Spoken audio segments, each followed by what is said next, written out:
And welcome this edition of the Fourth Estate. Charles Mwangu Shampagi. And tonight, controversies have continued to dominate news coverage. Parliament sitting in, receiving that report of about General Tumwine and his spat with Cecilio Gual. The verdict is Tumwine was in the wrong. Some people are trying to defend him. Others are saying, well, others think Tumwine was guilty even before the probe started. Because of his character and his historical links. But we'll be discussing that. Uganda and Rwanda meet in Luanda, Angola, under the mediation of Joao Manuel Lourenco, and ink a deal, a pact that's supposed to normalize relations between the two countries that have been frosted since February 2019. But what we've been hearing since that signing, lots of things have happened, especially with communication. Uganda blocking Rwandan newspapers, online publications, and Rwanda retaliating the same way, blocking Ugandan publications, though some Ugandans have said the blockage of some publications dates far back than this recent incident. This is just a recent spat. And of course, Anita, made famous by kneeling to beg President Yoweri Museveni to seek another term in office and to run as a sole candidate in 2014, is back in the news and has been in the news actually. I was looking the other day, it's quite amazing that all the newspapers had Anita on the cover page. No one, not a company, not a business, not a politician has been this lucky to splash over. You need extremely controversial circumstances, sometimes tragic circumstances. So if you reflect back, you'd go back many, many years ago, I think about 1997, the death of Princess Diana, when all newspapers are splashed with one individual, and Anita almost occupied, at least in terms of Ugandan newspapers. She was on the cover of the Observer, on the cover of the New Vision repeatedly, on the cover of the Sun, of the Daily Monitor repeatedly, on the cover of Red Paper. Anyone you can imagine. Even Bobi Wine was on the cover of these newspapers. Yes, even Bobi Wine was for some time. Yes, people get... returning from South Africa. Yes. Was lead story across. Well, Besigye had spent years fighting in the bush. Besigye had been NPC, Besigye had been so many other things before, and he was challenging President Yoweri Museveni.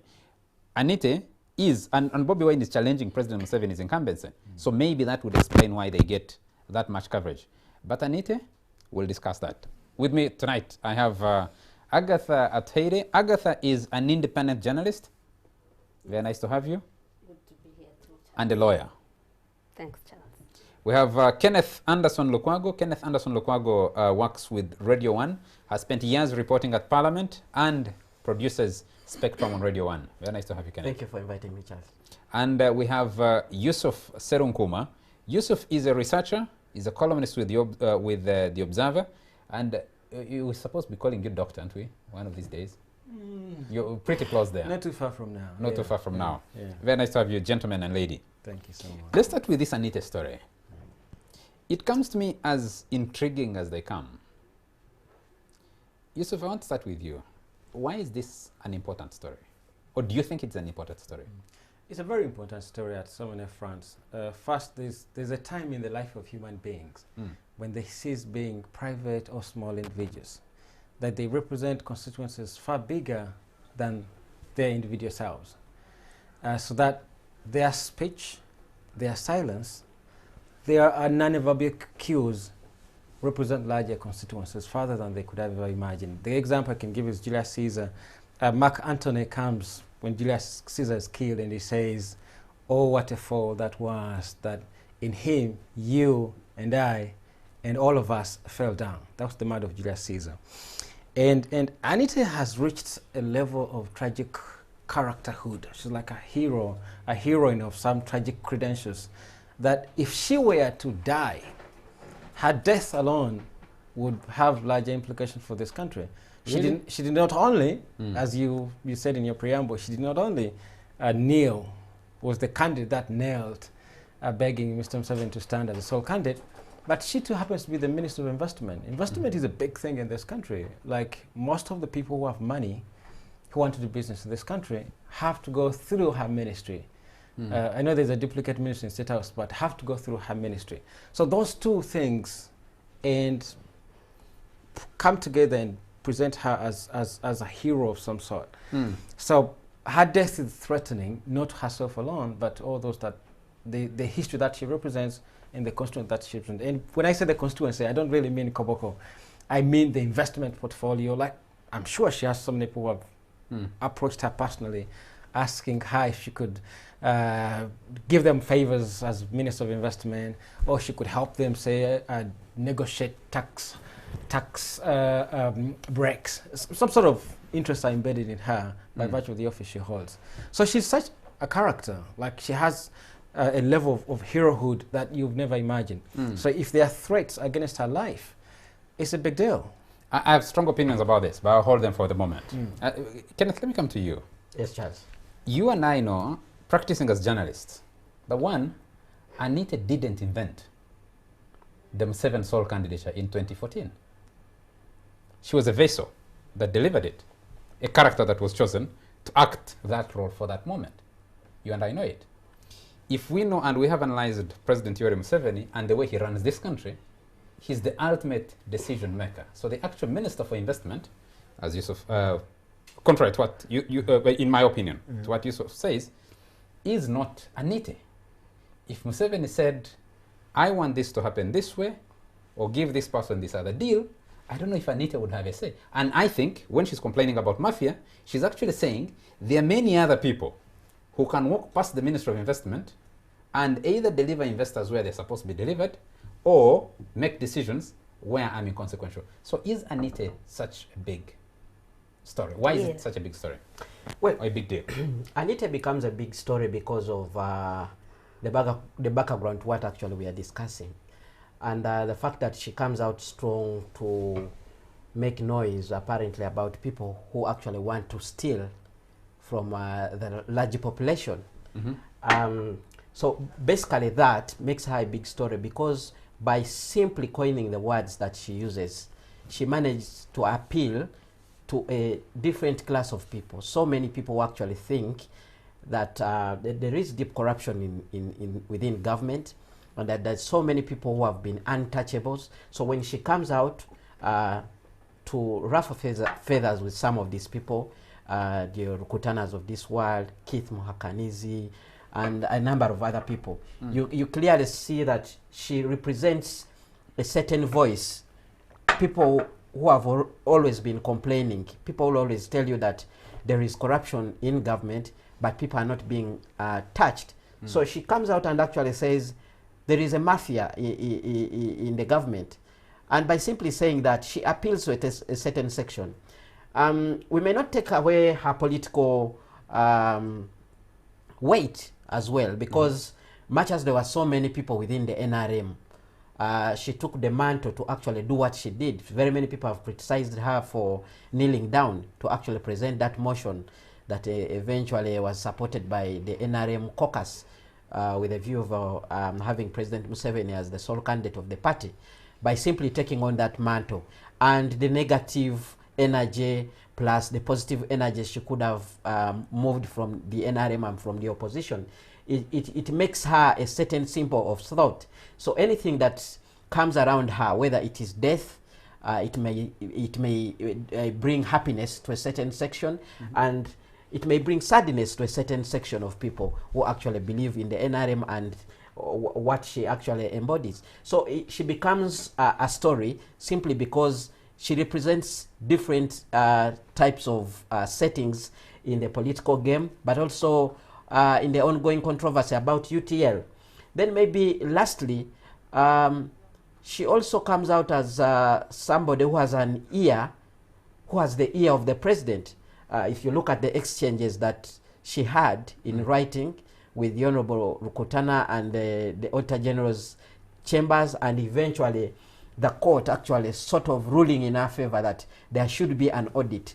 And then the response that the president wrote saying there's a cabinet position, this is something that goes on, should go on. You sort of see that she has somebody would say she has an ear of the president more than the historicals that would look at like the From what you know. Rukutanas, from the From what you controversy, know. from the controversy From what itself. you know as a journalist, Yes. do you actually think she has a better ear to the president?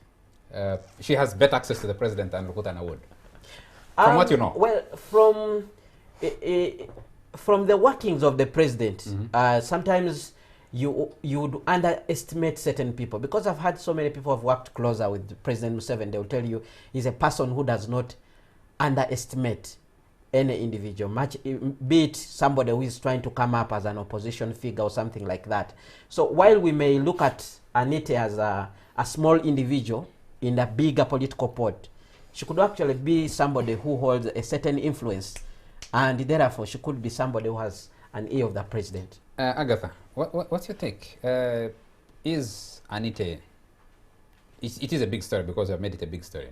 Should it have been a big story as it played out? Number two, she tries to, like Kenneth says, that when there's so much corruption, she's representing that holiness or something like that. And then you're caught in between, because they're saying on the same day Anita is wailing, there is a report, there's a counter narrative. The IGG is investigating her because there's a dossier that's been sent to the IGG over her trip. Initially, she denied she never went to Mauritius, and then she says, actually, I did go to Mauritius as part of my class. So, in these circumstances, is Anita a big story? And I'm going to the other side of the question, No. whether UTL is a big story. Yes. No, I don't think Anita is a big story. In fact, I will never find a paper splashing Anita and pay attention, like more attention than I would any other story. But when we go back to what you guys were saying, I'll start with what you said about her being Minister of Investment, that Yusuf said is a big thing. And you know, Charles said, we know very well that she has really little say as Minister of Investment. And you know, I'm going to give you an example of how little say she has on this very story of UTL. In 2018, there were 7 prospective investors for UTL. The 2 leading ones, one was a Nigerian company, the second was a Mauritius company. The Nigerian company had no money at all, but because Anita was for the Mauritius company, as you know right by now. And Anita then said and put up a fight and said that this company can't actually, the Nigerian company doesn't qualify. But Museveni and the people he listens to went with the Nigerian company and left The Mauritius Anita's company. Mauritius company. And just 3 months or 4 months after that, it was realized that the Nigerian company, which had claimed to have the money required to invest in, I think it had talked of 700 billion. No, yeah, I think it had said more than the Mauritius company, but Anita had argued that actually it doesn't have that money. And it turned out it didn't. So if she was the Minister of Investment, that was her time to take that decision, put her foot down and say, I think this company will help us with UTL rules better. But Agatha, haven't you shot yourself in the feet when you say that finally the Nigerian company that How have I? What I'm trying to favor in- demonstrate here, Kenneth, is not that Anita was right. What I'm trying to demonstrate is that Anita is not a big thing. Her being a Minister of Investment, and for me, Charles puts it right by saying, what minister in this country can you say is in charge of their ministries? For you to say that, oh, she is the Minister of Investment, so that gives her a big audience, a big clout. I Charles, disagree. can I volunteer some information to Agatha? Just before, Maybe? can you allow Agatha to let me finish her finish. thought? Yes. So when we go back to the issue that brings Anita to this, at this center of the controversy, why would UTL right now be so big that lives are threatened? We need to look at UTL as it is, and for us to think that, oh, Anita is fighting for UTL, fighting corruption. UTL has been in administration for how long? It's over 2 years, coming to 3 years. It might be an open-ended administration, because we don't know how long it will take. UTL started struggling, I think, as far back as even before the Libyan company left. UTL's debts are about 700 billion. UTL's assets that Anita is so famously and vehemently fighting for could be 300 billion. That's a lot of money. No, but I'm telling you that its assets versus It's debt. its liabilities. You actually downgrading the UTL assets. Sorry? And UTL has just 3% of the subscribers in this country. Imagine if this fight was over MTN, for example. But what I'm saying is, neither UTL story, which has been a big story for a long time now, neither Anita's fight with these other are a big story. None of them. Gentlemen, gentlemen, Just let me just go back to this same thing. I was asking myself, why is UTL a big story? And you have answered it. You have 3% of subscribers. Yeah. UTL has lost ground on data, where it used to be very strong. Yeah. It's lost ground to both these established companies and to Africa and the others. newcomers, yeah. UTL is not the only or the first government company to be privatized and suffer under privatization, which we are debating now, or to be taken back by government. Exactly. So why is Exactly. UTL a big story? You flipped quickly away from Anita to UTL. Let's return to Anita a little bit. I need to nuance the argument and say it's not necessarily because she's Minister of Investment. I think it's bigger than that. It's a couple of factors play to make It's Anita because a she's big deal. she's So let me dramatic and let me plays add to- politics. let me nuance this a little more. She said, "I'm being threatened by death." All right, and in this country we have a history of public figures that have been murdered. Now, murdering public figures is a big story.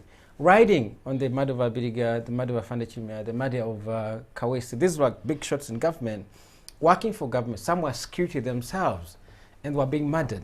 So the story of murder alone is bigger than perhaps the investment bit. But I the want story to, of, but Yusuf, the story of complaining about mafia is not new. The first person to run crying, mafia were after him, was former vice president. That's as high as it goes. yeah. If the vice president complained about mafia and it ended without ceremony, No, even the his- president has no, complained about the his mafia. cries, the vice president's crying about mafia ended. Now you're talking about a state minister complaining about mafia. Yeah. There are other people that have complained about mafia in between. And the story has, are there mafia, are there no mafia? Is Anita running away from something? I think the questions we're not asking. The way the story has been covered for me, and with all due respect to Anita, is the newspaper have swallowed hook, line, and sinker her cries and what Kenneth talks about, that she's this clean person in a very dirty pool, and these people are mudding her along, especially on UTL. Charles, don't Oh, please. so- Kenneth, can I No, no, no. let me finish more No, submission. no, no. Charles. And I'm asking myself, really? Let me put some more context. Newspapers, we saw the numbers the other day of newspaper circulation. I want anybody involved in the management of a newspaper, either in circulation or top management, who looks at the numbers, to come back and say, when we ran this story and splashed Anita for so many days, this was the spike in sales, this was the drop, or they remain stagnant. I can bet Ugandans possibly are not picking up those copies. You're speculating Now, now. no, I'm not speculating, Yeah. because we can get the numbers. Because We- three senior senior editors in 3 or 4 major media houses ran with Anita as the big story. yes, And what I'm trying to say is, let's get away from the numbers first of all. Anita embodies 3 major stories that have defined our country. One of them is the murder of public figures. The cry over the mafias is simplistically stating it. The murder of public figures is a big story defining the security of this country. but do you forget, So Mr. when she- Seronkoma, when do you she forget, cries- Mr. Seronkoma, that a man was murdered just a few months ago because another minister was crying that mafia were after her.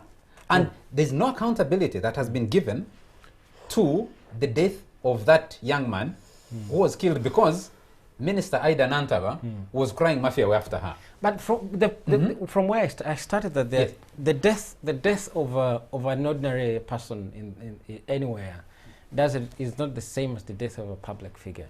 I said there's a time where individuals start representing constituents that in their death the implications are bigger. I'm saying that Anita represents 3 major stories that define this country. One is investment. It could be small, but it's significant. The other is the murder of senior public figures whoever is murdered in this country is a public Where do figure you will put be a that? big story. Where do you Then put the that with the third- murder? Where do you put that with the murder? Then the third is the sole candidature. So these three stories I would find in the last 5 years have been definitive of this country. So Anita's cries bring to life all the three. That makes it a big deal. Okay. Kenneth, you've been itching to say something. Well, Charles, first I wanted to volunteer information to my sister here, Agatha. Actually, the decision to award UTL to a potential investor came to a level where cabinet had to take a decision. There was a subcommittee which was set up, which was chaired by General Moses Ali, which finally, after the controversies emerged in cabinet, the disagreements on which company should actually be given UTL. First, Anita's argument was the Mauritian company was better off because it had backing of the government of Mauritius, that it would easily be able to raise finances, and because the government of Mauritius was involved in, it gives it that backing, and even in terms of dealing with the government of Uganda. Then the Nigerian company was a group of other companies that came together and formed a consortium and fronted it. So it went to the wire to the extent that a cabinet subcommittee was set up to make a decision. So it's the cabinet subcommittee that came back and reported that this Nigerian company was willing to raise more money than what the Mauritius company... I knew that information, Kenneth, but it wasn't than what adding the to my Mauritius company would. But I think beyond the money, What's the argument? I think in privatization, this is what I'm saying. When you're going to do privatization... Kenneth, indulge me for a minute. Isn't that the tragedy of this country? That a minister goes to cabinet of her government and says, we should give this business to a foreign company, and we should sell a public company simply because it has the backing of that foreign government. Isn't that a tragedy on its own? You see, when you are doing business, when you are doing due diligence, I think it goes beyond money. How much somebody is fronting. You need also to look at the ability and the stability of this person to actually provide the service that you are looking for. You and I know very well, even in terms of borrowing, even when the banks are dealing with people, the banks will feel much better to lend to government than lend to an individual. Isn't that a fact? So in this situation, you are looking for an investor.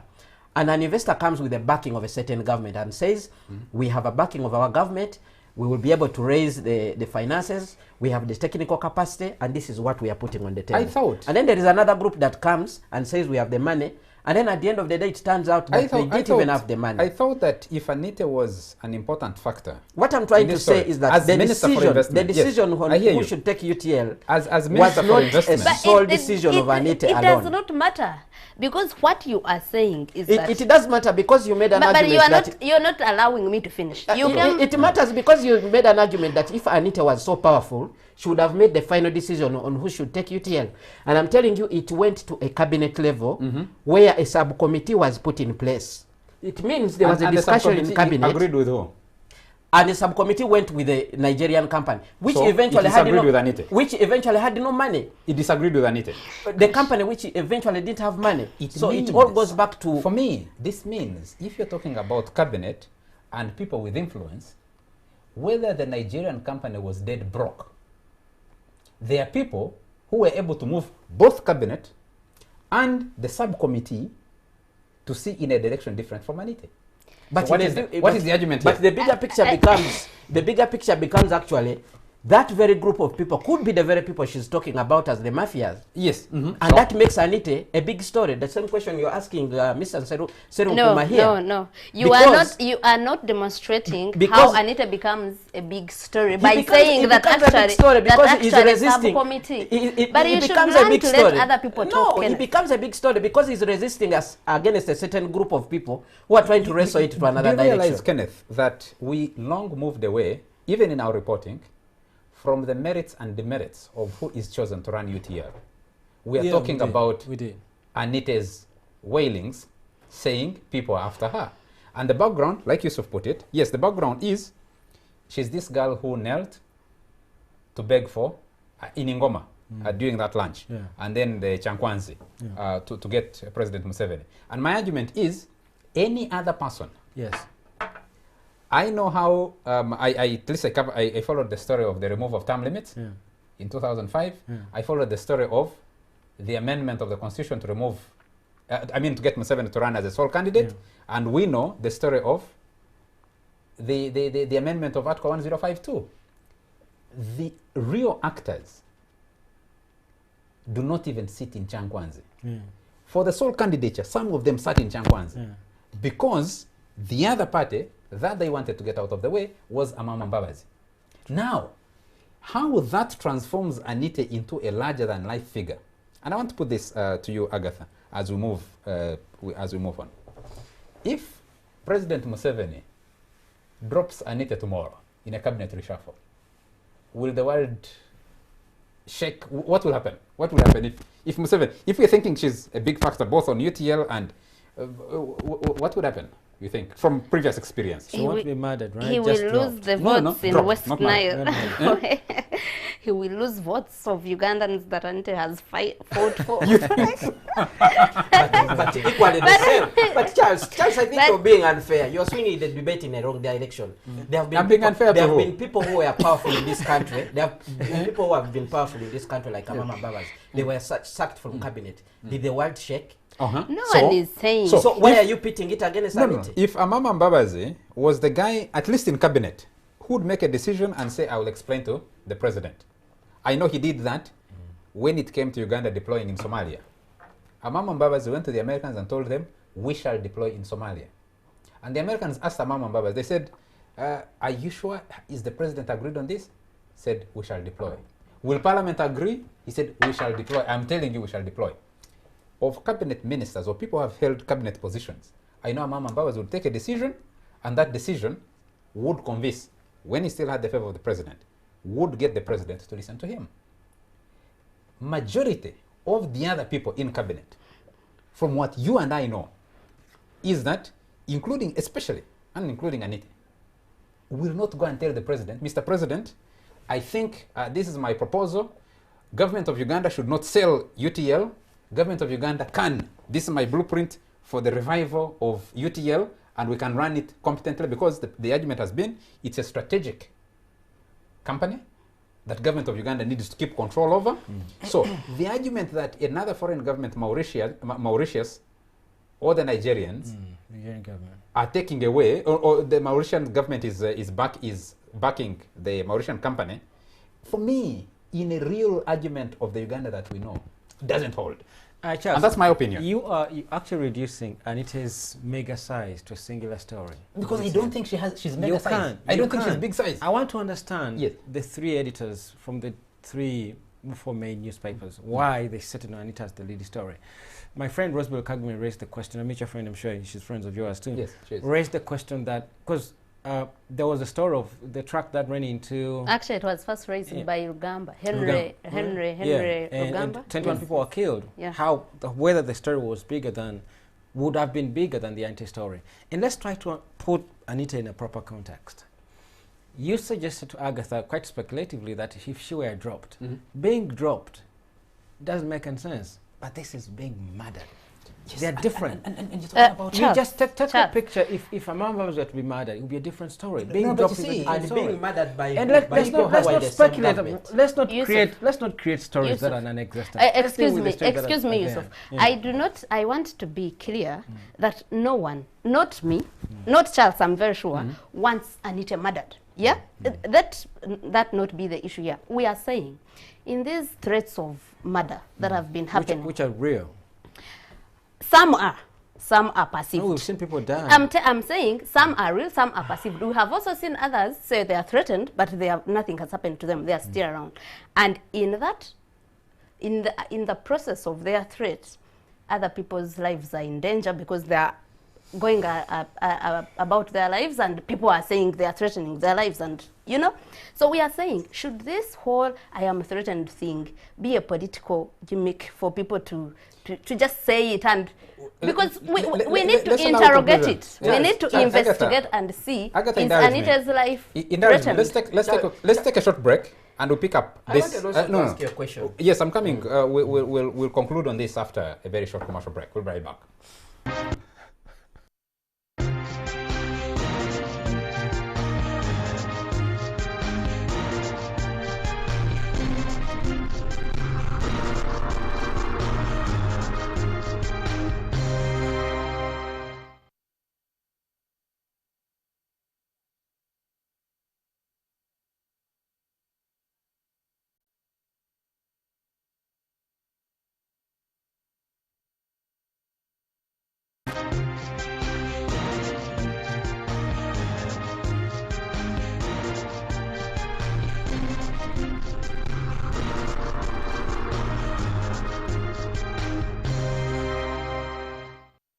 You're still watching the Fourth Estate coming to you from Serena Conference Center.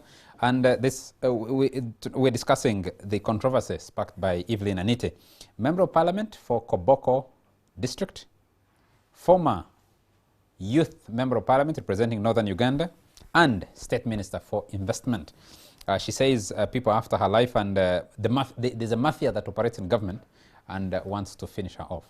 Now, gentlemen and lady, I thought of all the things that Anita said, remove her love for her husband, Kajik, and the others, that she made a fundamental statement, and Yusuf, you're the one who was insisting on this thing of many people being murdered.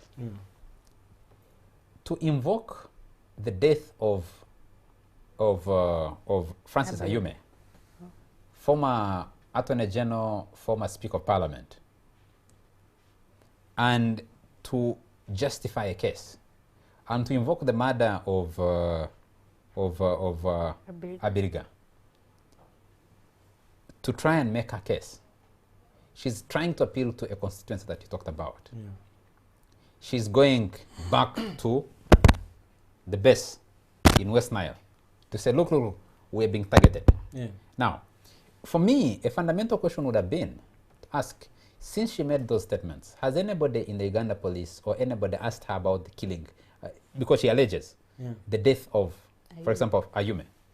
Because you're saying, no, Ayume did not die in an accident. What we know, the official narrative is, Ayume died in a motor accident in Nakasongola. Yes. So when did that flip? What is Anita trying to say? Who is he trying to appeal to? Why isn't she able to go to the president, whom we say has her ear, and say, Mr. President, look, one, I'm being threatened in ways A, B, C, D. Number two, this is my position on the privatization process. I have told you before. And we have long moved away from that, by the way, because we're talking about the audit of UTL. And now, this is where we are. And this is my blueprint for the revival of UTL and to maintain it as a public company. Or maybe, rather than sell it to Mauritians or Nigerians or whoever, we should list it on the stock exchange and allow Ugandans to run it with government, maintaining a stake in it. Why aren't these the questions that we're asking? Including of her. The people who covered her press conference should have put her to task to explain her allegations that there is a mafia against her. She should have listed that. Well, first of all, we need to agree that there is a mafia in this country. Not the least, the president has complained about a mafia taking over the security forces. So those are legitimate grounds to believe there's a mafia in this country. Not one person has complained. The president, Gilbert Bukenya, complained. Now Anita is complaining. Tamale Mirundi, one of the NRM spokespeople, talk about a mafia. So there's enough ground to believe there's a mafia in this country. And also considering those who have been murdered before. The murder of, what was her name? The lady who was murdered. And Kagezi? No, not Kagezi. Where the president was held hostage, that the murderers threatened the family by telling them not to involve the president when he was involved. Magara. Susan? When the president was involved, the president was cautioned against involving the president, and the president could not do anything except look on as everything went out as planned.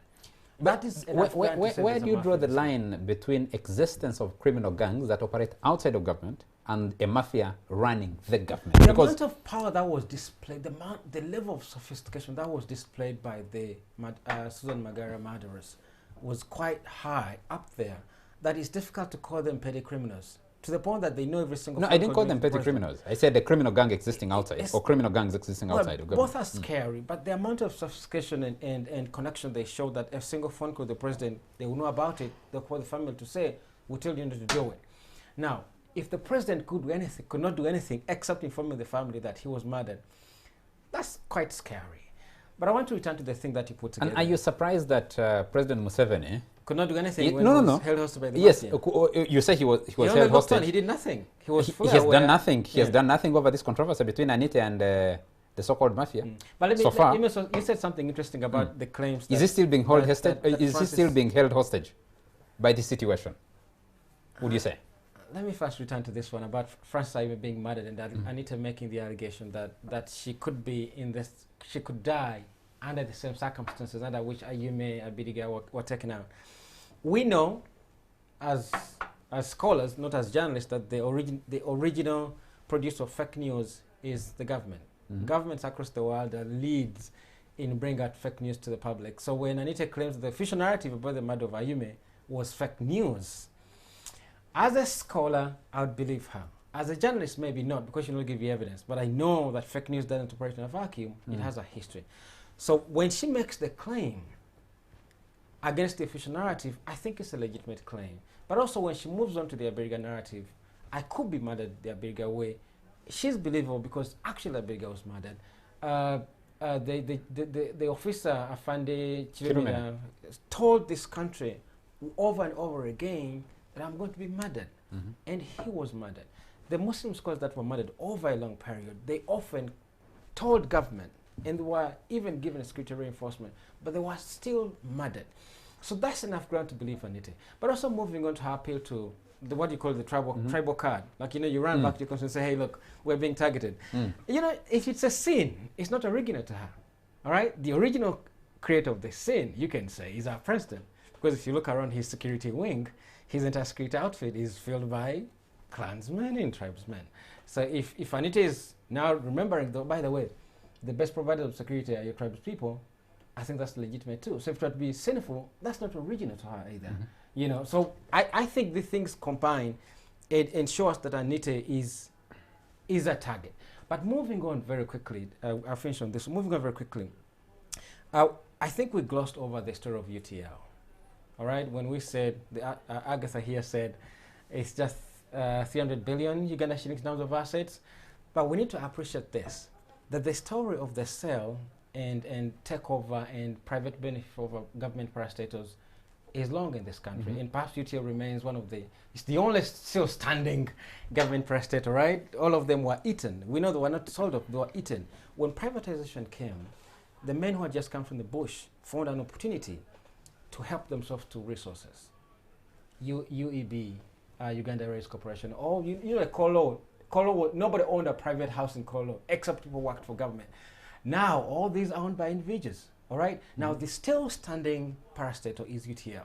Now is that why the history of liquidating and people helping themselves to these resources is ongoing? And I think this way you would give someone has shot himself in the foot. If you appoint a junior person as the minister, she doesn't know the institutional memory of theft. So she's likely to interfere with the hands that have often done the thing the way they do it. And this is why she's in so much trouble. Well, number one, factually, I think you're wrong. UTL is not the only standing government parastatal. Maybe one of the few. You have government parastatals like National Water that actually is able to run itself and turn in a profit. You have New Vision. Oh, no, that's not true. Just a moment.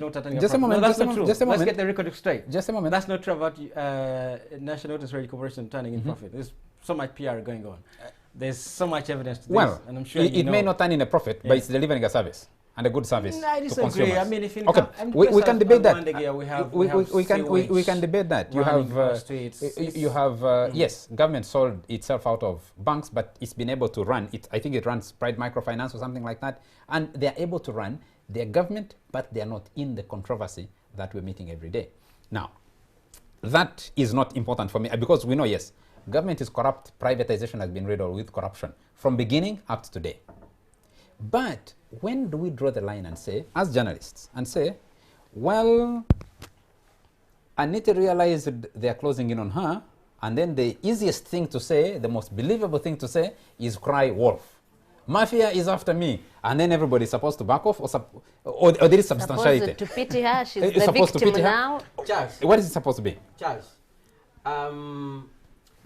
before I respond to that question, let me say something about UTL. What Yusufi has actually been saying.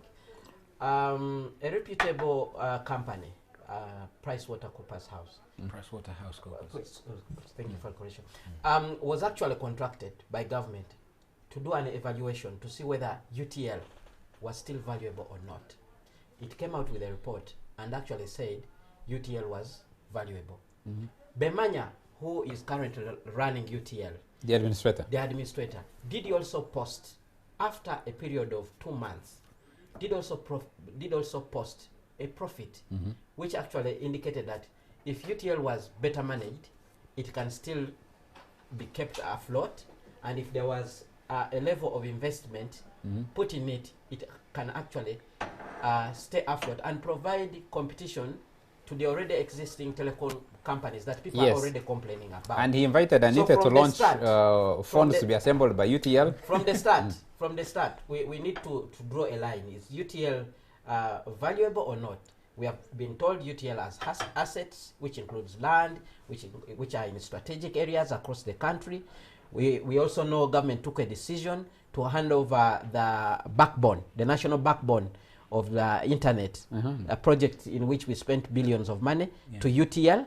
And at the moment, UTL is providing internet services to all government installations, which is a plus.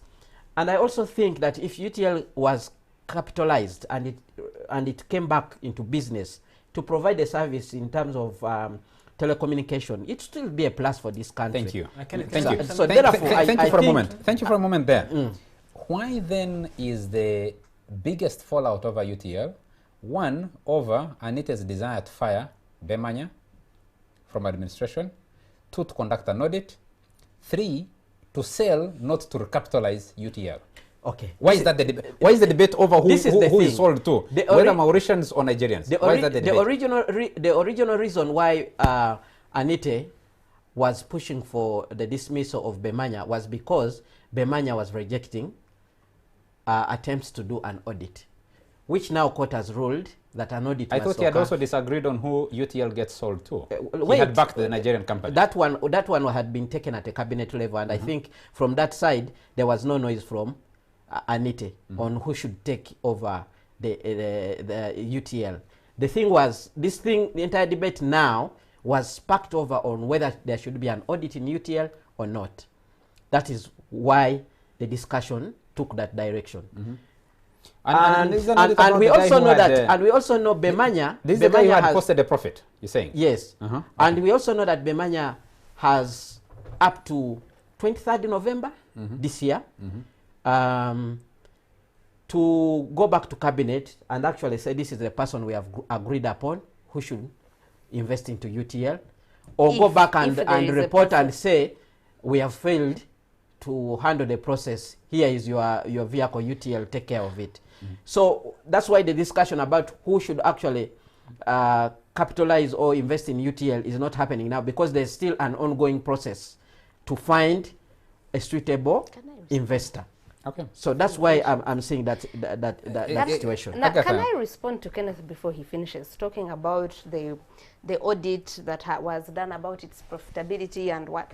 No one is saying UTL is not valuable. What I was doing was a comparative. We've seen bigger scandals in this country. What I'm wondering about is why has UTL become a matter of life and death? Yes. That's what I am wondering about. Because I said, imagine this fight was over MTN, which posts a profit every other day, which, I'm not, I am aware of that, but what I'm saying is, what if it was something bigger than UTL is, its valuable, its profitability?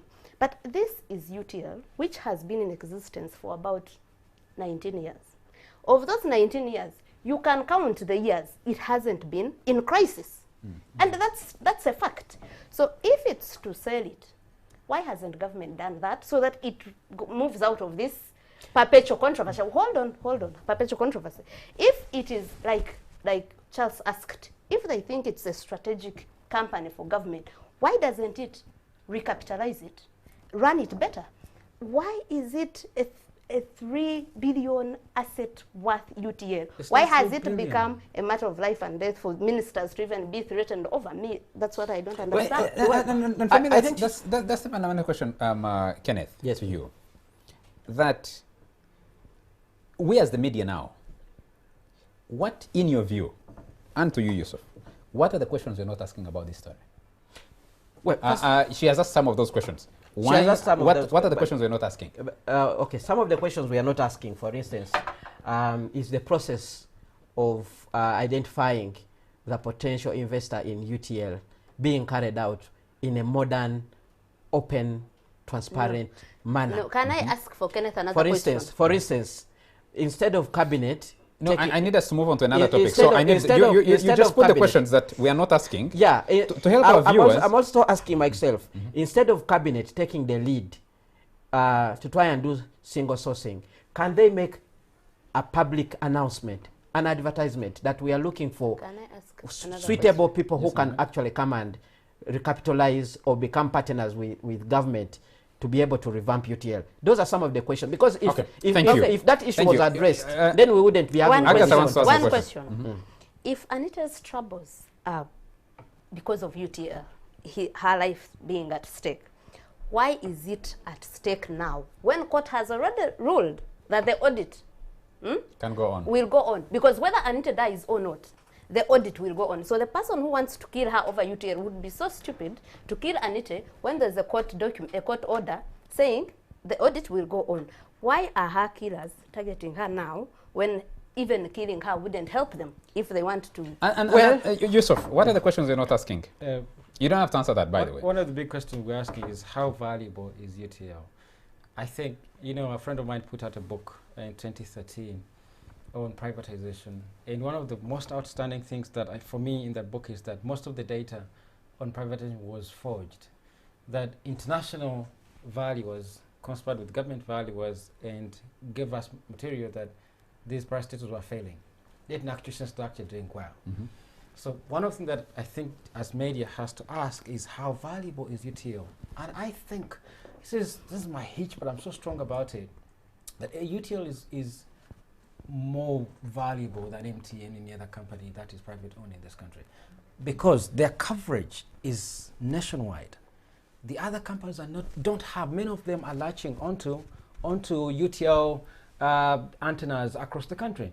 The value of UTL, I think, is underestimated by the current. I agree with you. So, and the question I would put there, which I'm also throwing out and I there, think our business is reporters need to help us and dig deeper. Yeah, Whether the other relatedly is how the ghost of privatization that ate all the other companies still is in the background. yeah, like because the pulling question and I would shoving. ask, if the controversy is not the controversy as we know it, is not about recapitalization and running UTL better for government. Yeah. So its value, its strategic importance gets drowned in a contestation over who should take it over. Exactly. Number two, like Agatha asked, why now? No, but This controversy has been raging for long. The crisis has been there for long. Yes. When moments erupt, it doesn't mean that's the moment of their existence. This has been going on. The reports that were coming out that, staff inside UTL were deliberately directing clients to go and work with MTN and find data with MTN, even when they knew UTL had the best data provisions, that people within UTL would be spoken to by the competitors, the private competitors, to actually tell people that the best deal is elsewhere. We need to really be able to move on. We're talking about this, we didn't develop it earlier.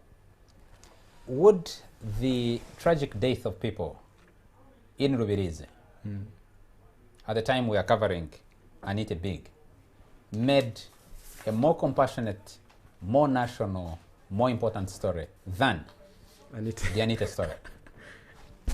That Do you want us to accident. answer that? Number two, and pardon my partiality on this, as a newspaper person, I tried to talk about it last week and you guys shut me down. But would, for example, the visit of the King of Toro to Chigezi, on the invitation of the Manya Chigezi, and the photo on the cover page of King Oyo, Governor Mutevile, Prime Minister Ndugu Rugunda, and the others, and the people prostrating and receiving him and taking him around, have made a bigger story. I want for the people involved in the management of newspapers, especially, and our media generally, to say, if you printed an extra 300 copies of King Oyo's visit to Chigezi and sent them to those constituencies that think this or have a relationship with monarchism and with the relationship between Banya Chigezi and Toro and the rest of the country, and the controversies of old, of Bafuruchi and the others, would they have sold more papers or brought more returns? Compared to sending an extra 100 copies to the Koboko constituency, the West Nile constituency of Anita, and national level. The numbers would be able to bear us out on that to weigh whether this story was bigger than the other. I personally, I might have opinions on this. We could debate it, but I do not know. It's fascinating how you see markets as tribal constituencies, which I think is really dangerous. When marketing, when you have the Rolex festival, you send people to sell other things. Look, Nyege Nyege is coming and it's big. I know, but yes. Just let me develop this. Let me develop this more succinctly. Newspaper markets are not tribal constituents, so that you're sending these papers to Kigezi or to West Nile. That's not how it works. I think as somebody who's been next to the editors as servant at the Independent, when editors are taking decisions on what should lead, I think the major considerations is the market in Kampala. Most of the culture and political and social activity happens in Kampala. So the biggest market is Kampala. The other local constituencies factor into the ways in which a lead story is spelled out on the front page. But I think the big consideration for editors is, and I think it was a close call. And I'll answer that for you. It was really a close call. At least Agatha has worked with the Independent, which is a news magazine. I have worked for the newspaper for many years, and I still lead a newspaper in this country. And I will tell you, if you look at the numbers, the discussion we're not having is why circulation is dropping. And we are thinking, and I will tell you that the Uganda newspaper market is actually unique. If you find newspapers that are actually growing in circulation numbers, I can say it here, Bukede, if you look at ABC numbers, the Audit Bureau of Circulation, their numbers, Bukede has been picking. True. If you looked at it critically, its numbers haven't dropped. It has been picking. If you looked at it critically, it wouldn't run Anita as a big story. Its constituency, its audience, primary audience, is Buganda and Baganda reading, people who read Luganda. The capital state is seated no, in Buganda. who read Luganda. And they are not a majority of the country, and those with Luganda readers or Luganda speakers with ability to read are a small segment. The other newspapers appeal to a national audience, to an audience of elite of readers, but their numbers are dropping. Why? Charles, one. We need to move on. We need to move on. I'm afraid we need to move on. Why are you posing questions? Uganda, I'm putting those questions out there for also our viewers to interact with them and maybe inform us, because once we get the numbers, and when we get the numbers, I'll come and bring them here. But do you realize that in your question, the assumption is that readership is reducing because of content? And I think that's a very terrible assumption. There's much more to a newspaper sell than its content. One of it should be social media. There's much more, the right? elite that you're talking 10 about. years ago, the elite that you're talking about are consuming more news from social media sites 10 years ago, than newspapers. 10 years ago, we should be able to do a better job than social media. And the reader is sticking to the newspaper Kenneth, because 10 years ago, and I think the this story in Luganda on social media is limited. And I think partly our competition with social media as media practitioners is what is leading us to this crisis of making a non-very big story into a big story, and we get beaten to the game because we can't compete at the same rate as social media. Number two, 10 years ago, 8 years ago, we wrote off the written book, the printed book.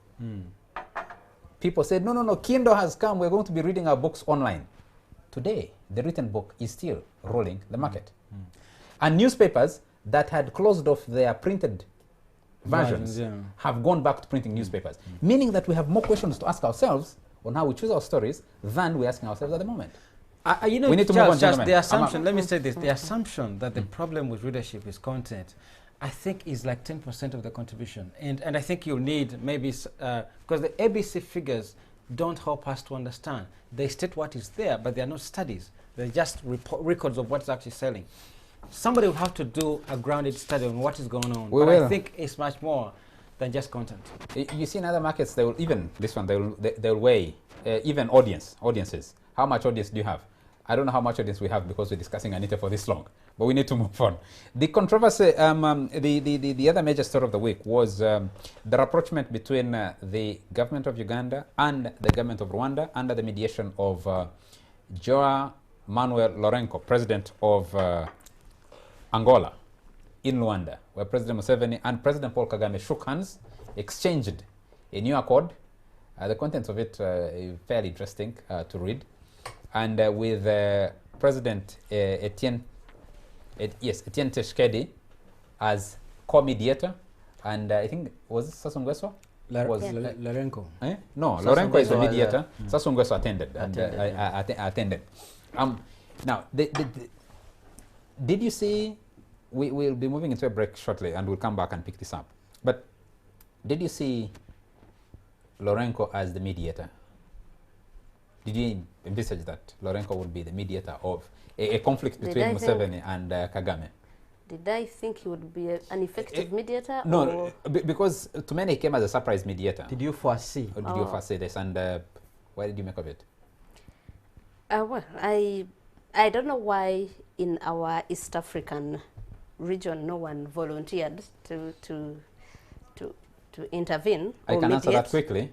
Many did volunteer. Some did volunteer. You remember Uhuru Kenyatta shuttled to Kigali and then came to Entebbe, held meetings with both of them, but wouldn't. But I know what happened in Kigali. When Uhuru Kenyatta went to Kigali, what happened was he was also talking about his grievances against this government with Kagame and saying, this man, we have agreed on a pipeline, for example, and this happened, he doesn't. So it means that both of them had grievances. No one would mediate. But maybe Magufuli should have. I don't know why did Magufuli? I don't know why. Because Magufuli wants to be a friend of both, I think, and benefit from both countries. That's my reading of the thing. But Lorenco coming in was a good thing, although it wasn't foreseeable. Only that the good thing that we all almost celebrated, was it Thursday? Didn't last a day. Wednesday. Didn't. Our happiness and celebration was short-lived. Okay. Gentlemen, could you indulge me? Let's take a commercial break and come back and pick up this story.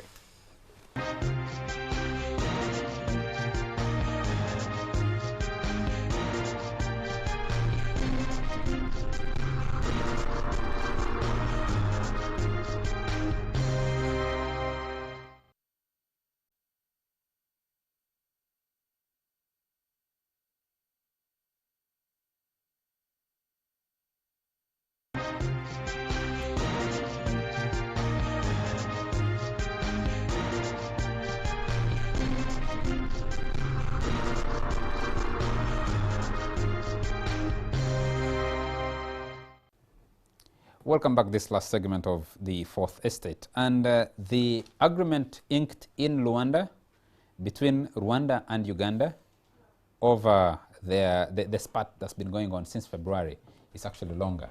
What was projected initially as a closure of the border over the building of the common border, the common border between Rwanda and Uganda, turned out, in the explanations that came especially from Kigali, because Uganda remained largely quiet throughout this controversy, was political disagreements, and President Kagame himself talked about this. Other senior officials in Kigali talked about this. But we started with the discussion, the mediation and the effectiveness of this pact. Yeah. Kenneth, what do you think? Well,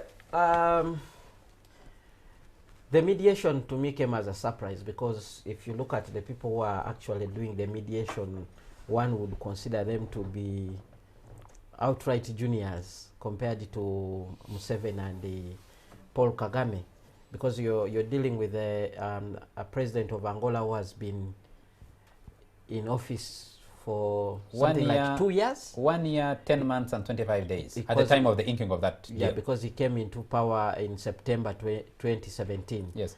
And then you have Tshisekedi, who is just in office more recently, and he also had his other controversies still.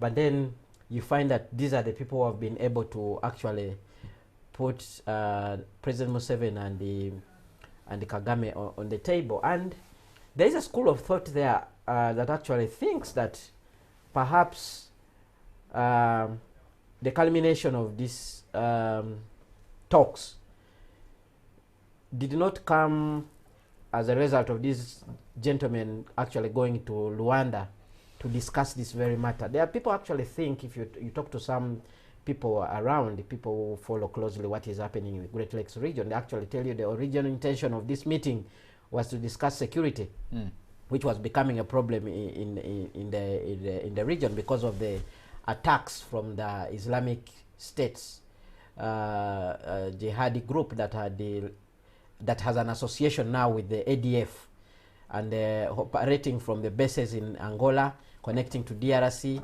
and the region was also concerned about the increasing number of refugees. Some people will tell you that that was the original intention of the meeting, and perhaps President Museveni and Kagame could have been ambushed into discussing this very issue, because ambushed the first time. But remember, ambushed the this was first the time. second Ambushed the time. first time in July, and in then July, ambushed and then there was commitment, and then they decided to follow up. Then the actual people tell you, because what we do not know is actually the discussion that went on behind the curtains. Because after the signing of the deal, we again started seeing questions that one would actually think they should have been addressed on the table. For instance, we saw the State Minister of Foreign Affairs from Rwanda actually saying, for this agreement to come into force, Uganda must first take the lead by releasing prisoners from Rwanda who actually detained here in Uganda. And I was wondering, Isn't it in the MOU? why didn't they, is this something that they didn't decide on when they were discussing behind the curtains? Because it's one of the key accusations that Rwanda was actually leveling against Uganda, that you are arresting our people and holding them without trial and so forth. So I got a shock when all of a sudden I started seeing this kind of statement. I said, should be an issue that was resolved internally. So in my mind, I'm asking my question whether there was a gentleman discussion to actually arrive on some of these issues that are captured in the MOU. Because I wouldn't imagine such an important question being asked by the Rwandan minister when actually a deal has been signed. So I still have so many reservations about this MOU and actually what would happen thereafter. Yusuf, you're the scholar here.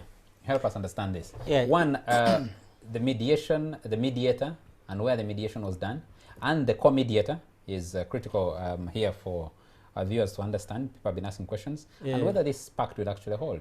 It's fascinating that the question why Angola is being asked, right after the signing. I don't even know many Ugandans knew there was something going on in Angola after the signing happened. Where there are a couple of tweets that were put up by the president and his spokes. Both presidents put out tweets announcing this engagement. Portuguese-speaking Angola, we're not sure whether President Lourenço speaks English. And being that the mediators are not just the presidents, but the teams that both of them carry, we don't know if this mediation happened either in English or in Portuguese or through interpreters. And now you can imagine having negotiations happening through interpreters. That'd be like a long stretch of a negotiation. But anyways, I think we need to understand that conflicts often happen at two levels. There's the political level of the conflict, and there's always the economic level of the conflict. And I think the choice of Angola, the most plausible explanation for me is that it was a business meeting. It was a meeting over the exploitation of the resources in DRC. That's the involvement of Tshisekedi and the Angolan president. Because as we know, there are long-standing contracts between these governments in the region. There was an earlier meeting that the two presidents had in the UK. You know that some of the big miners in the region mining Congolese minerals and Angolan minerals are European. So the first meeting that happened in the UK was a business meeting. We know that Ugandan forces and Rwandan forces are actually still in Congo, and among other things, they are giving security to miners and other business people in DRC. And because, as you know, DRC has so many rebel groups, most of them seeking secession. The Katangese movement is still very powerful. There are small groups which are also seeking secession. So there's the areas that are rich in minerals have many groupings that have different interests and they're fighting. So Ugandan forces and Rwandan forces are actually providing security. Now, if they are bickering back home, this bickering is reflected inside DRC as they're doing business. Now, the big business people in the UK and elsewhere are concerned about this state of affairs. They wanted to rush an agreement to be reached so that the bickering can stop, so that business can continue. So what I found most plausible is the business side of this conflict, is that big money, and I think we know for a fact that there's a lot of money, incredible amounts of money in mining Congolese mineral resources. And the miners are international corporations. Okay. The same thing happened in South Sudan. We know it was revealing the Darfur crisis that rebels were providing security to oil companies taking mineral resources in South Sudan. So the same is true of DRC. Let me throw this out there to you, gentlemen and lady. Number one is the role of the two key players, the mediator and the co-mediator, are fairly new. Joao Lourenco is 65 years old. He's been in power for 1 year, 10 months and 25, I think 10 months, 25 days, or as of Wednesday, when the agreement was reached. But he has a storied history as a fighter for the liberation of Angola. So he has his credentials. He's a military general within the Angolan, the Angolan liberation movement. He took over from José Eduardo dos Santos, who had been in power, one of the longest serving. Number two is that at the time of his retirement, José Eduardo dos Santos was the chair of the ICGLR, which brings together the DR Congo, Uganda, Kenya, and I think Uganda, Rwanda, Tanzania, and over the issues in the DR Congo. So the assumption is that he found this on the table and he took up a responsibility. But number three, how would you discount, I hear none of you guys talking about the rebel movements in Uganda, that both Uganda and Rwanda are accusers of operating in the Democratic Republic of Congo, and the new administration in Kinshasa being keen to take full control of the entire territory of the Democratic Republic of Congo. That's another question. Number three is, yes, you discounted, Agatha, I think, discounted why the East Africans would be able to resolve this issue. When the East Africans have failed to resolve the conflict in Burundi, they have failed to resolve the conflict in South Sudan. And when Uganda... No, they didn't fail. They haven't resolved it yet. It's ongoing. The Yes. negotiations are ongoing. But it's been going on they forever. have tried. They're That's what we They're were trying, going but they're to not say. succeeding. Number two is... Do you think Lourenco succeeded? No, he didn't succeed. He hasn't either. succeeded Yeah, yet. He didn't succeed. It's But an ongoing process. What we're saying is, why didn't they invite them at the table like Lourenco did? Not that really solving would a problem. Museveni, the question would be, Maybe would let's ask Museveni that. have listened to, or Uhuru Kagame have Kenyatta. listened to Uhuru Kenyatta, or Why? Why? would they, or if Why they didn't not listen to listen them, why to didn't they listen to Kenyatta, them? but listen to Okay. Johnny Number Kamleri? three, Didn't give me a chance to Number finish three, let the me point I just was give a developing. bit of context here. In between late 1990s and early 2000s, Uganda and Rwanda stood on one side of the conflict in the Democratic Republic of Congo. That one led to the overthrow of, in the late 90s, the overthrow of Mobutu Sese Seko and the coming into office of Kabila. Laurent Kabila. Then after that, Laurent Kabila died in December 2000. After Laurent Kabila, when Laurent Kabila was in power in Kinshasa, He was assassinated. no, before he was assassinated, there was a falling out between the people who had fought to bring him to power, Yeah. Uganda and Rwanda. And he Kisangani. created new alliances, no, before Kisangani, created new alliances, and Angola is a major player. Angola has a significant population of Congolese people, and like Eastern Congo, trades more with Uganda and Rwanda. The other part of Congo trades a lot with Rwanda. They have a significant population, and the relationship is much, much, much closer with the Kinshasa government. So maybe you might think that those historical ties, and Rwanda then, because there were 10 countries involved in the crisis in Eastern Congo at one time, Rwanda and Zambia and the others fell on the other side. Uganda, Rwanda fell on this other side. And the Congolese government complained about Uganda and Rwanda. It's the one they took to the ICJ. Whether Angola leveraged that position, it's non-aligned in a way because it's neither Francophone nor Anglophone. Someone might say that is a weak analysis, is a weak argument to make. But I don't know how those factors play in to give the credentials to Lourenco and the role that Tshisekedi has played to try and marshal himself into a major player. He's applied to join the East African community. Do those factors hold? I don't think they do. And I think I want to reiterate what I said, that this was a business meeting. And I think we are underestimating international players who are interested in continuing with mining in Congo. You know, like one of the most mined country in the world is Congo, perhaps the richest in terms of minerals. So the international interests in Congo need to be put to the foreground. I think the challenge of our media is that media... When those international interests were at the center, as we call it, the mediation was done by Claire Short. Kisangani 1 and Kisangani 2 were resolved by Claire Short, who was a British minister, British Secretary for Development. of overseas development at the time. Yes. True. So we need to follow the money. We need to follow the money here. That the political contestation was downplayed. The major for me that inviting them to go to Congo to Angola. Angola has one of the biggest mining companies, by the way. Like most of the miners in Congo in the region are headquartered in Angola. So they have easy access to the region, which is DR Congo. DR Congo's wealth is crucial to understand this conversation. I want to develop a case for you earlier, which disengages the political from the economic. Now, the political, as you spelled out, if there are rebel groups in the region, in Uganda, supported by the Ugandan government, destabilizing Kigali, if this treaty, this MOU were to hold any salt in it, they would have been invited to the negotiation table. Oh, really?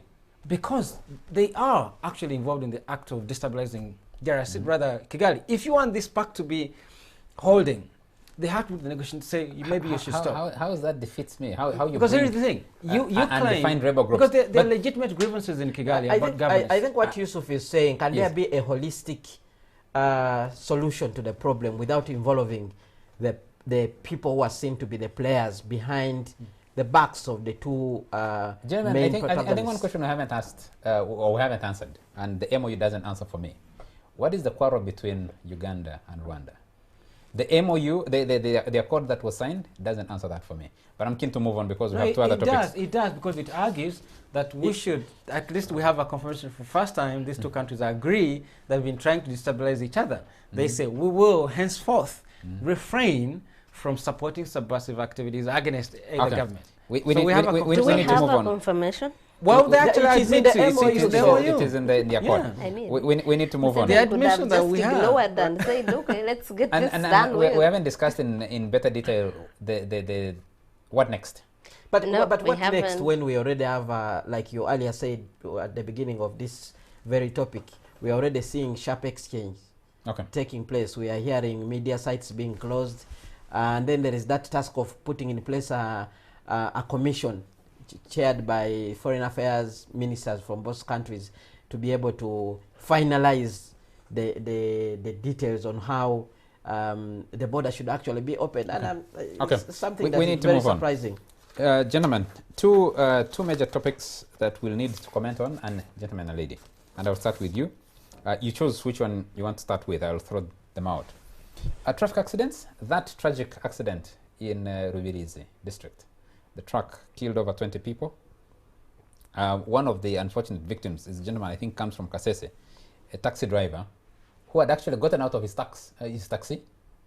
I think the people in the taxi, one of those taxis that were knocked, got incinerated after. He had gotten out of his taxi. He came back into the taxi to try and move it away from where when he saw the lorry hurtling down, tried to drive it off, and then it got knocked.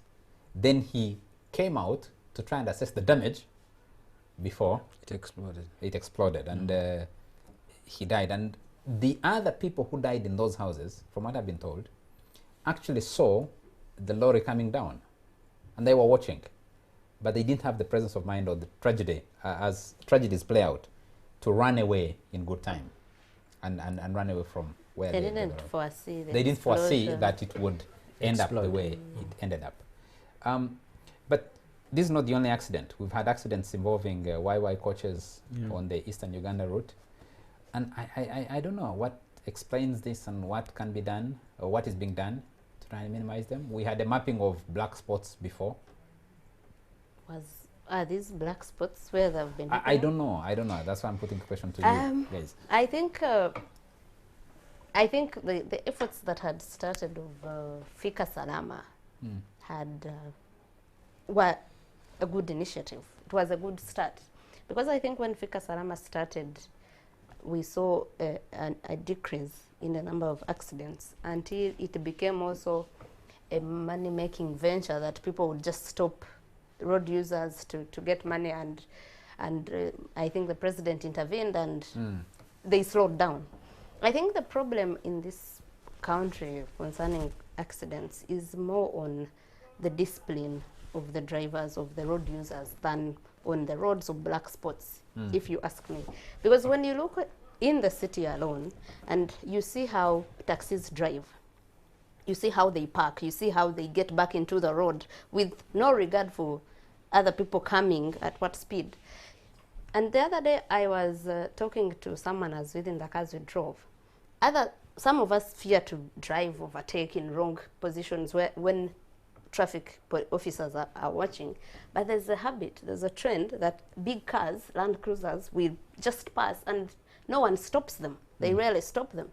So the issue, I think, is discipline, is impunity that is on the roads, and I don't know how that can be capped out.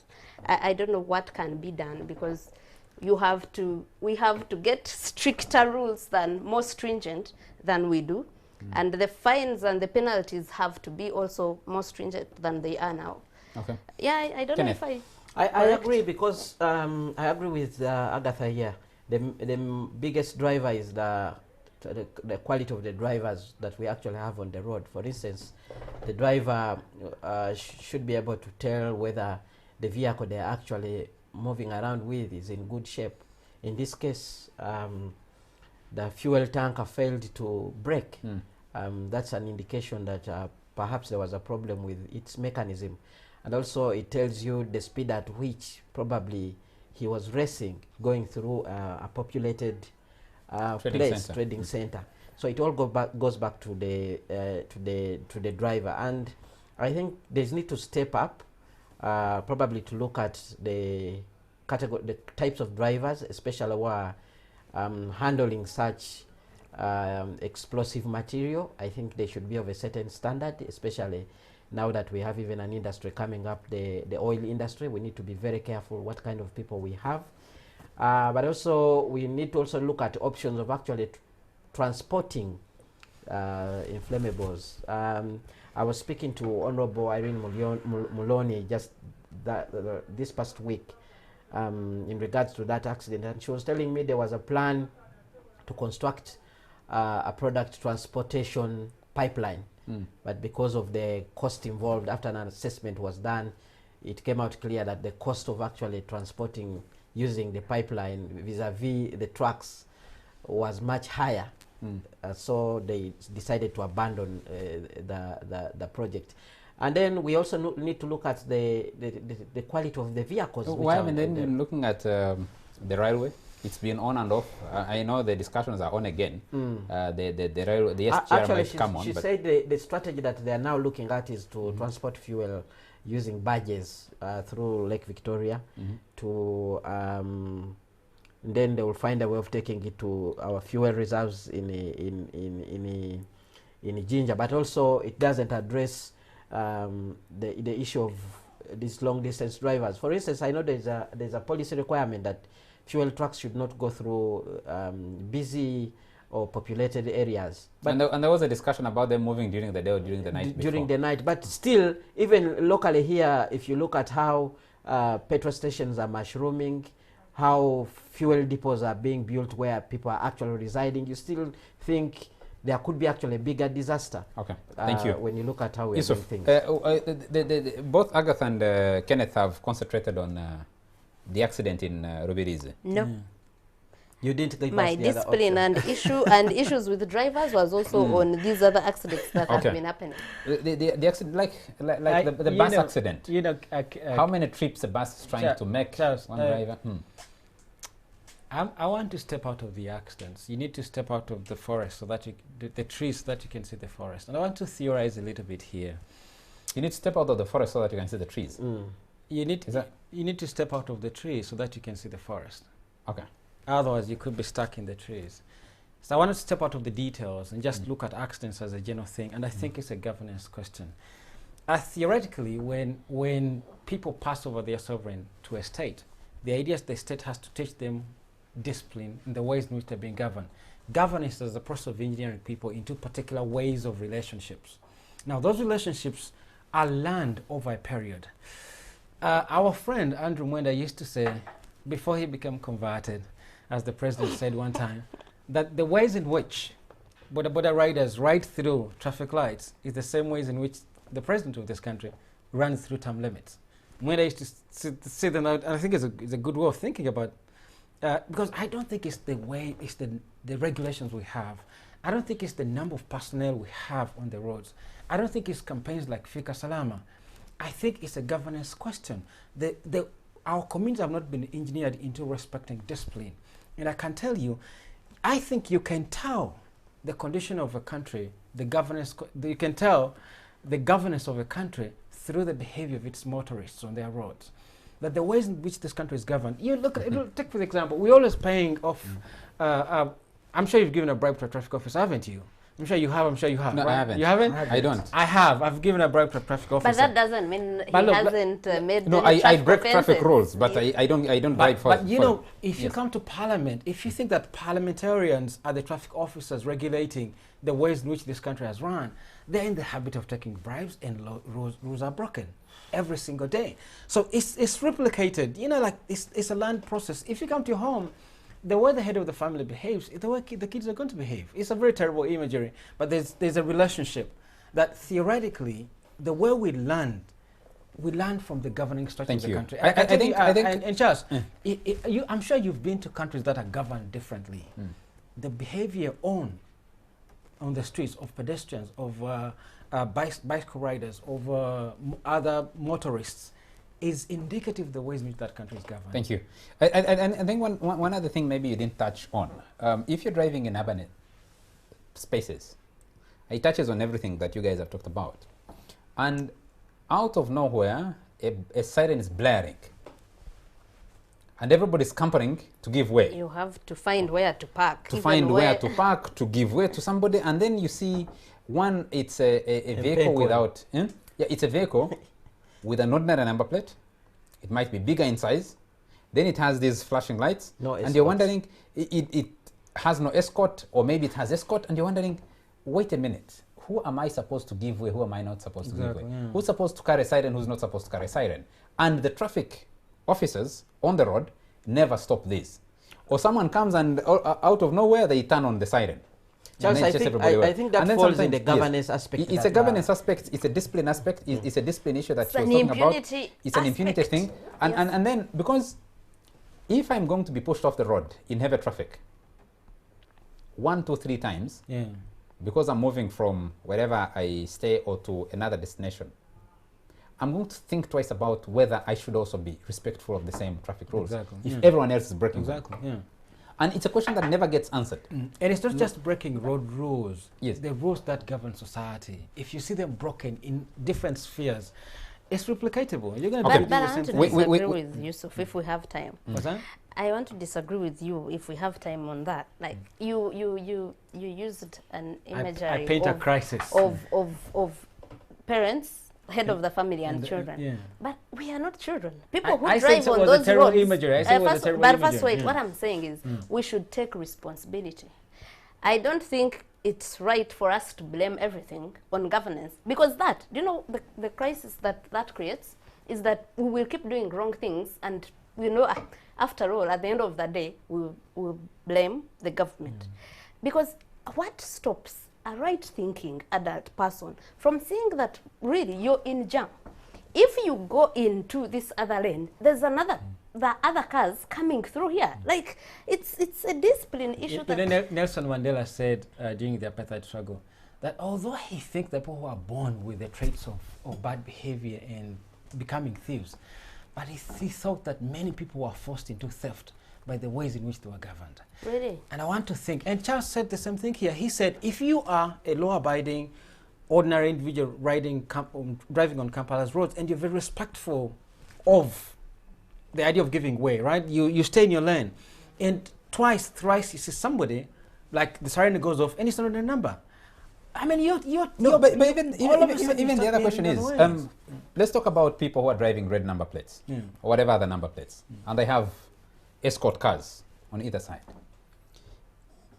Behaving important on the road, running after appointments because they are late for something, and then you say, where is this importance that we see displayed by menacing other road users in the way we are governed, in the way we are improving? It's not reflected. It's not reflected. And I'm wondering, you can't be this important, and you're running all over the place, telling everybody that you're important.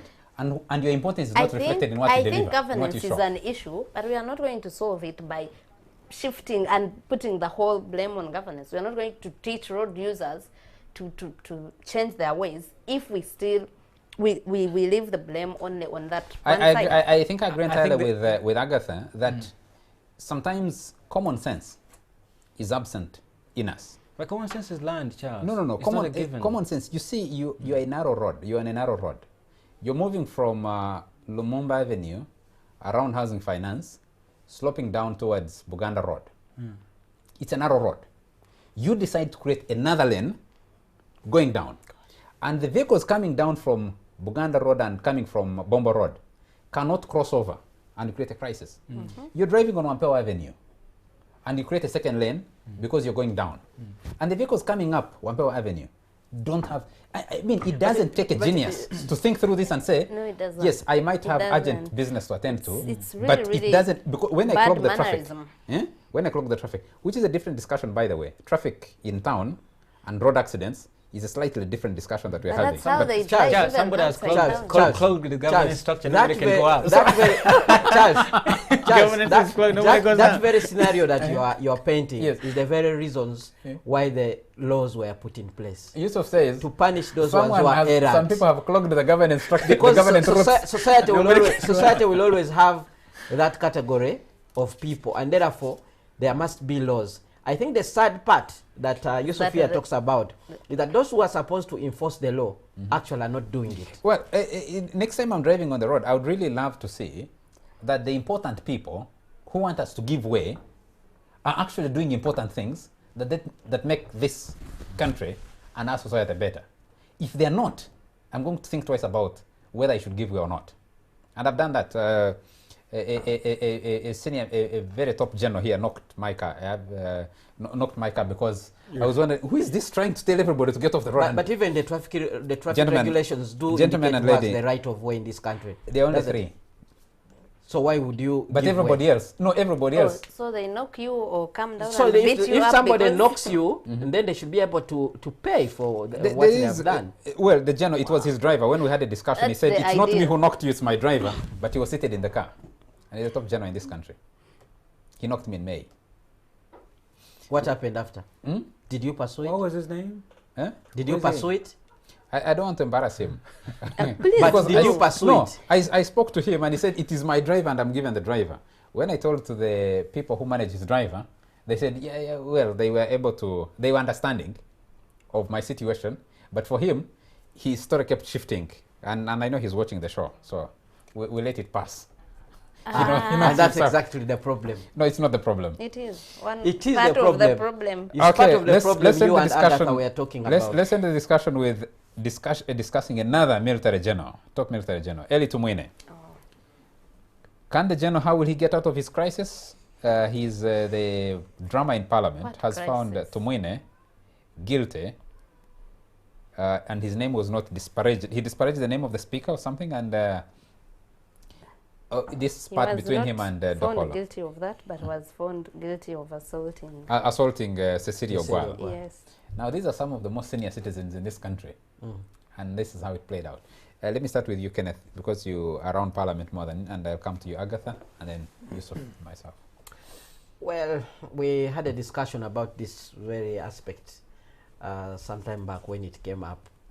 And I sort of thought that at the level of Parliament it was a non-issue for them even to waste time to do that kind of investigation.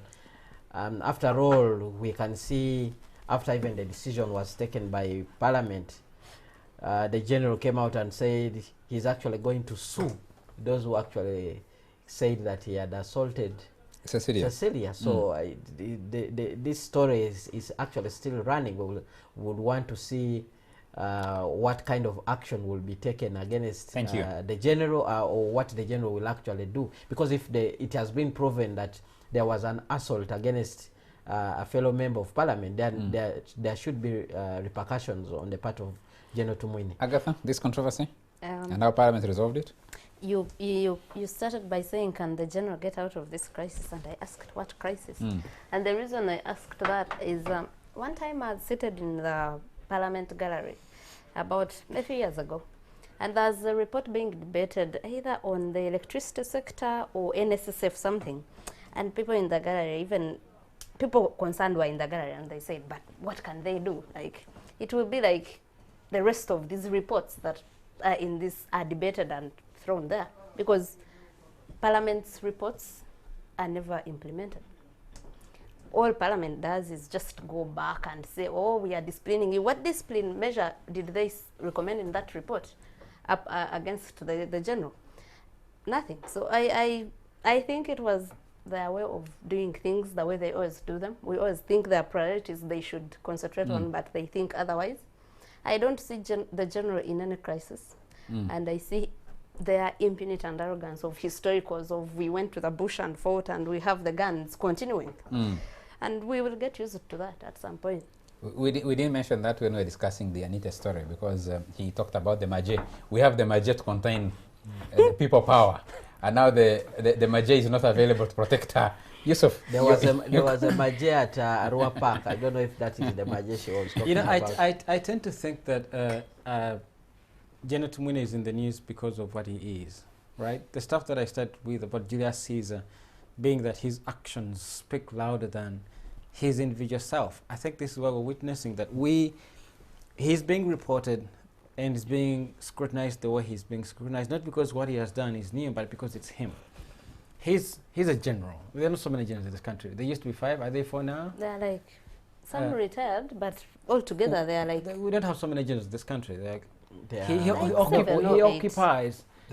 General start at the rank of brigadier general, brigadier general, major general, and then we're talking full generals, right? Those are many. We're talking full generals. He occupies that space of the few.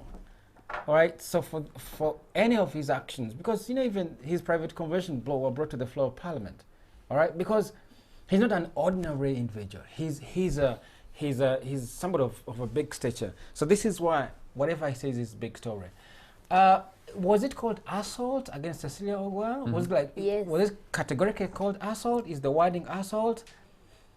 I don't know. Because assault could be tried in the courts of law if it's actually assault, but I don't think it is. It wasn't necessarily called assault. I think it was some sort of anger, like it's a show of anger in a way that would ridicule the position of Thank you. the MP. I'm being told that time is out. We need to get out of here. Sorry, I cut you through. But sometimes I wonder whether we don't give we don't use the officers or titles to blow people beyond what they actually are. You made the same reference to Anita, now to General Tumwine as not ordinary. As not ordinary, and you're drawing comparisons with Julius Caesar, with and I was wondering if I'm hoping you understood me in the context of their positions, not really their significance. I was wondering if the world will be studying about them in future. I think so. Our time is out. We need to get out of here. If Anita is murdered, she will be. Our time is out. We need to get out of here. Thank you very much, Yusuf. I hope she's not murdered. Thank you very much, Yusuf Serunkuma. Yusuf Serunkuma is a researcher. He's a columnist with the Observer newspaper, and you had a stint with the Independent magazine. Yeah. I was the Independent. It's been very nice to have you on the show. We are the historicals of the Independent. Thank you very much, Kenneth Anderson Lokwago, journalist and works with with Radio 1. Spent many years reporting around Parliament. Thank you for inviting me. Agatha Atoye, thank you very much for making time for the show. Agatha is an independent journalist. Thank you. From me, it's a good night.